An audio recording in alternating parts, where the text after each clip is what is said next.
I didn't think helping him would become a problem. At first, it just felt like the right thing to do. My name is Seraphine Lauren. I was 38, married for 11 years and living what most people would call a stable life. My husband, Elias, was dependable, focused, and deeply loyal to the people he cared about. And one of those people was him, his best friend. His name was Adrian Vale. They had known each other for years, long before I came into the picture. The kind of friendship built on shared history, trust, and unspoken understanding. So when Adrian went through a breakup, it affected Elias too. "He's not taking it well," Elias said one evening, dropping his keys on the table. "I've never seen him like this." I looked up. "That bad?" He nodded. "Worse." That was the beginning. At first, Adrian only came around occasionally. Quiet, distant, not really himself. "Hey," he said the first time I saw him after everything. "Hey," I replied gently. "How are you holding up?" He gave a small, tired shrug. "I've been better." There wasn't much more to say. Breakups. They don't always come with clear explanations. Sometimes people just carry it in silence. And that's exactly what he was doing. Over the next few days, Elias encouraged him to come by more often. "Don't let him sit alone too much," he told me. "Just keep things normal." I nodded.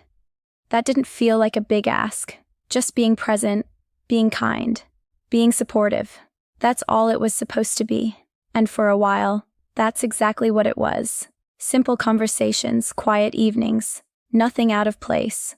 But grief, whether it's from loss, a breakup, or anything else, has a way of opening people up in ways they don't expect. And when someone is vulnerable like that, they don't always realize who they're getting close to. Neither did I. Not at first. Because sometimes, what starts as support slowly turns into something else. At first, it was just small things, conversations that lasted a little longer than expected. Moments where Adrian seemed more at ease when Elias wasn't around. Nothing inappropriate, just noticeable. He started coming by more often, even on days Elias was still at work. "Hope that's okay," he said one afternoon, standing by the door. "Of course," I replied. "You don't need permission to be here." And I meant it, at the time.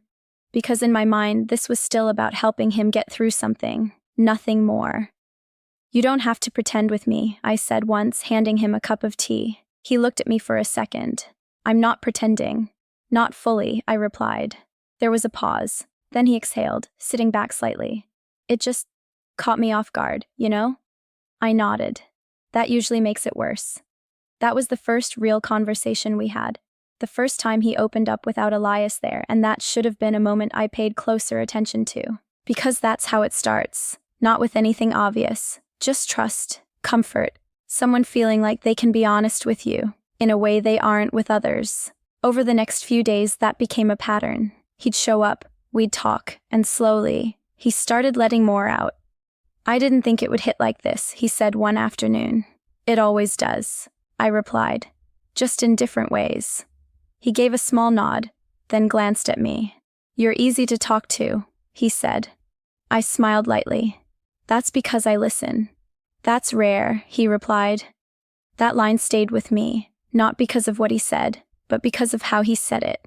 Because for the first time, I noticed something in his tone that wasn't just about the breakup. It was about me. And I didn't shut it down. Not then. Because it still felt harmless. Just conversation.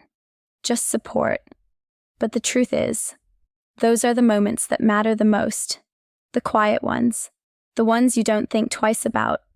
Until later. It became routine without me realizing it. That was the first mistake. Adrian started coming by almost every day. At first, it was just to talk. Then it became longer visits, more comfortable silence, less formality, and somehow, I got used to it. "You don't have to keep checking on me," I said one afternoon. "I'm not," he replied. I looked at him. "Then why are you here?" He paused for a second. "Because it's easier here," he said. That answer should have made me step back, but it didn't.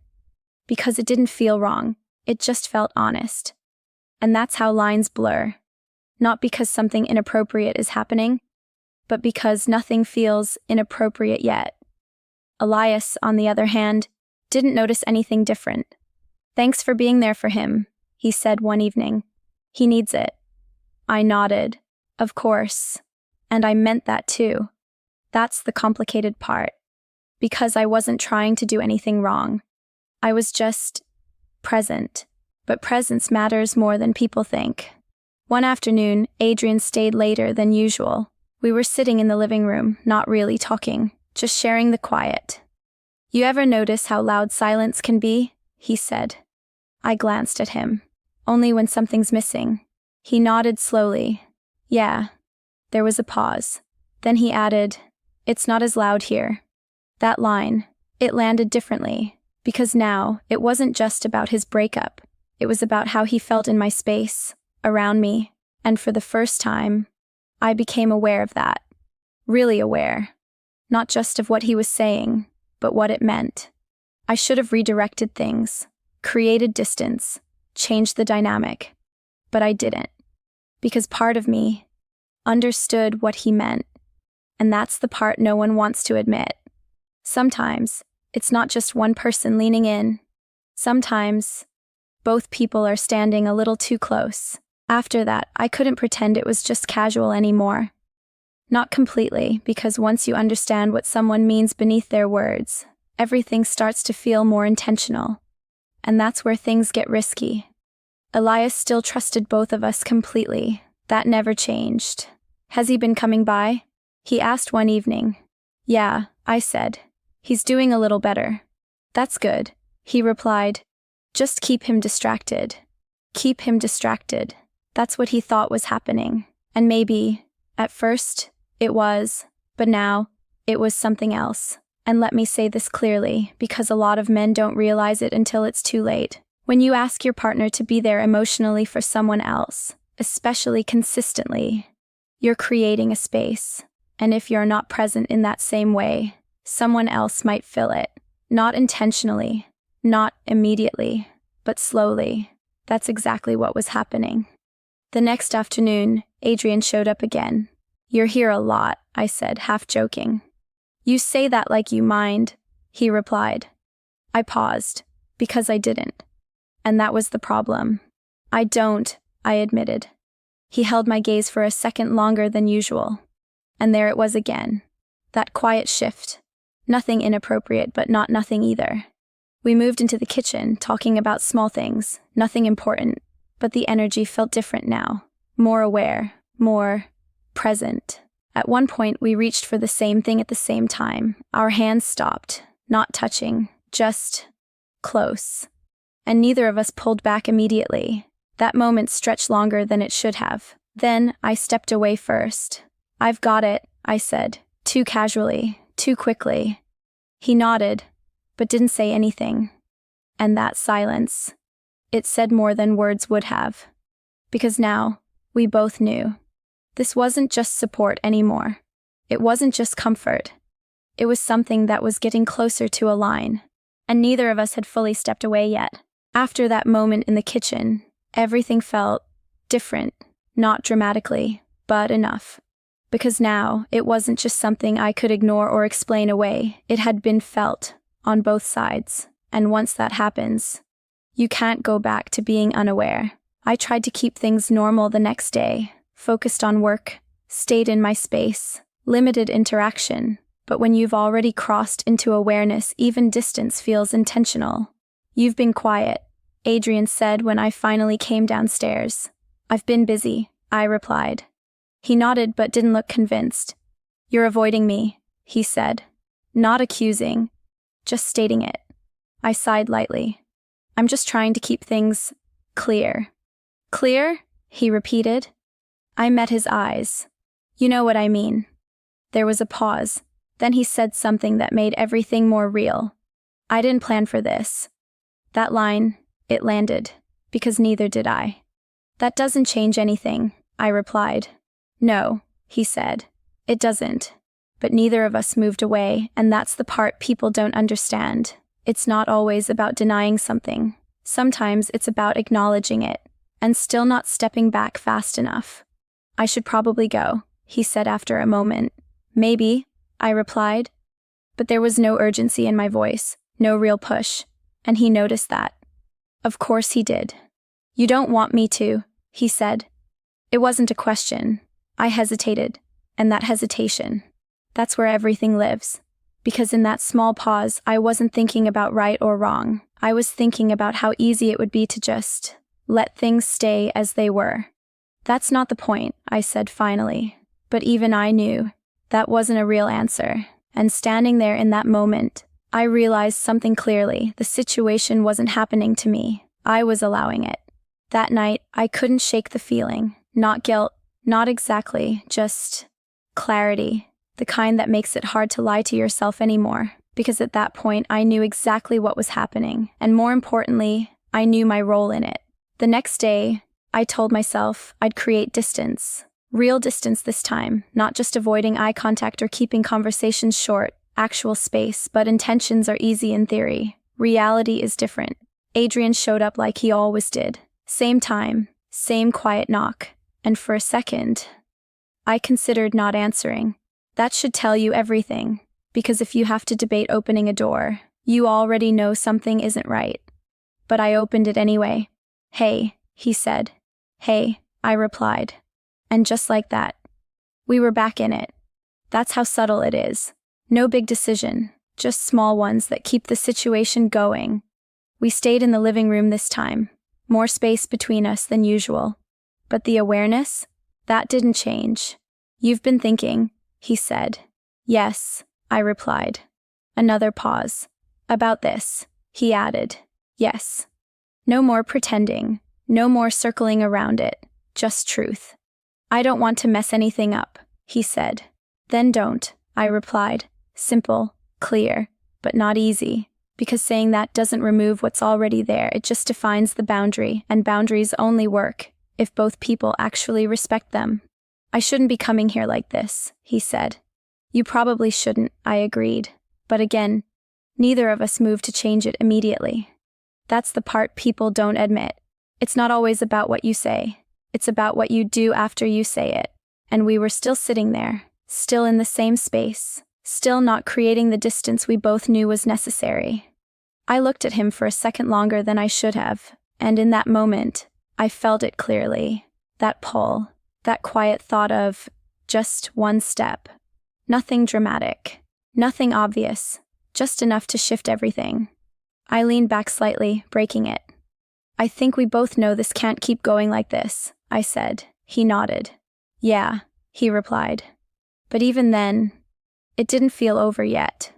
Because the hardest part isn't knowing the line, it's choosing to step back from it. After that conversation, I knew things had to change, not eventually, immediately. Because the longer we stayed in that space, the harder it would be to step out of it. And that's the truth most people avoid. It's not the big moments that pull you in. It's the time you spend getting comfortable with them. The next day, I didn't wait for him to come over. I sent a message first. "We should probably take some space." I stared at it for a second before hitting send. Because that message, it wasn't about him. It was about me finally choosing something. His reply came a few minutes later. "You're right." Simple. No pushback. No attempt to change my mind. And somehow, that made it easier. But also harder. Because now there was no conflict to blame. No tension to react to. Just a clear decision. The house felt different that day. Quieter. Not empty. Just settled. Like something had been removed before it could become a problem. Elias came home later that evening, same as always. "How's Adrian?" he asked. "He's doing better," I replied. And for the first time, that felt true. Because distance helps. Not just for situations like his, but for situations like ours. "I'm glad you were there for him," Elias said. I nodded. "Me too." And I meant it. Because what started as something genuine didn't have to end badly. It just needed to end at the right time. A few days passed without seeing Adrian. No messages, no visits, and slowly, the tension faded. Not completely, but enough. Enough for me to feel grounded again, clear, back in control. And that's when I understood something important. It's not about never getting close to a situation like that. Sometimes, life puts you there. What matters is whether you recognize it early enough to step away before something actually happens. And I had, just in time. A week passed before I saw him again. Not planned, not arranged, just inevitable. Elias had invited him over. Figured we could all hang out, he said casually. It's been a while. I paused for half a second. Yeah, I replied. That's fine. And it was. Or at least, I needed it to be. Because avoiding someone forever isn't the same as handling a situation. Eventually, you have to face it again, with clarity. When Adrian walked in that evening, everything felt normal. Almost too normal. Hey, he said. Hey, I replied. Simple, neutral, exactly how it should be. Elias didn't notice anything different. Of course he didn't. To him, this was just another evening with his best friend, but between me and Adrian, there was understanding. Unspoken, but clear. We kept conversations light, group-focused. No lingering moments, no private exchanges. And that mattered, because now, the boundaries were real, not just talked about, actually respected. At one point, Elias stepped out to take a call, leaving us alone in the room for the first time since everything. The silence came back, but this time, it felt different. Not tense, not uncertain, just controlled. We handled that well, Adrian said quietly. I nodded. We did. Another brief pause. I didn't want things to get complicated, he added. Me neither, I replied. And that was the truth, because whatever had been building before, it didn't need to continue, not when we both knew where it would lead. I meant what I said, he added. About taking space. I know, I said, and I respected that, more than anything else. Because it's one thing to recognize a line, it's another to actually step back from it. When Elias came back, the moment ended naturally. No awkwardness, no shift, just normal again. And for the first time since all of this started, normal felt right. After that night, everything settled into place. Not perfectly, but clearly. Adrian didn't come around as often anymore. When he did, it was always with Elias there. Conversations stayed light. Boundaries stayed intact, and that made it easier for everyone, including me. Because the tension that had been building before, it wasn't gone completely, but it was controlled, and that's the difference. A few days later, Elias brought him up again. I think he's finally getting back to himself, he said. I nodded. Yeah, I can see that. And I think you helped more than you realize, he added. That made me pause, because in a way, he was right, but not in the way he thought. I just listened, I said. That's more than most people do, Elias replied. And maybe that was the truth. Listening creates connection, and connection, if you are not careful, can go further than you intend. That's what I had learned, not in a dramatic way, but in a real one. Later that evening, I found myself thinking about everything again, not with regret, but with awareness, because nothing actually happened. No lines were crossed, but I had been close, closer than I ever expected to be. And that matters, because it shows you something about yourself, about where your boundaries really are, not where you think they are, where they actually are, when tested. And mine had been tested, quietly, gradually, but clearly. And I had stepped back, not perfectly, but in time, and sometimes that's enough. Looking back now, I don't see it as a mistake. I see it as a moment of awareness, because nothing actually happened, but something almost did, and that's enough to learn from. Adrian moved on eventually, not just from the breakup, but from that phase of his life entirely. He started rebuilding his routine, reconnecting with people, focusing on himself again, and that distance, it helped both of us. Elias never suspected anything, because there was nothing to find. No messages, no actions, no crossed lines, just moments that were handled before they turned into something else. And that's the part people don't talk about enough. It's not always about avoiding situations. Sometimes, life puts you right in the middle of them, and what matters is what you do next. Whether you lean in or step back. I chose to step back, not because it was easy, but because it was necessary, because I knew what I could lose if I didn't. Trust. Stability, everything that actually mattered. And once you see that clearly, the decision becomes obvious. Now let me say something that might make some of you uncomfortable.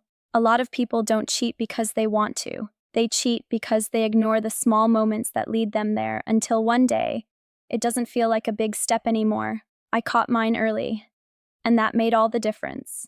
If you've ever been closer to a situation than you'd like to admit, I want to hear it. Drop it in the comments. And if this made you think, even a little, like, share, and subscribe.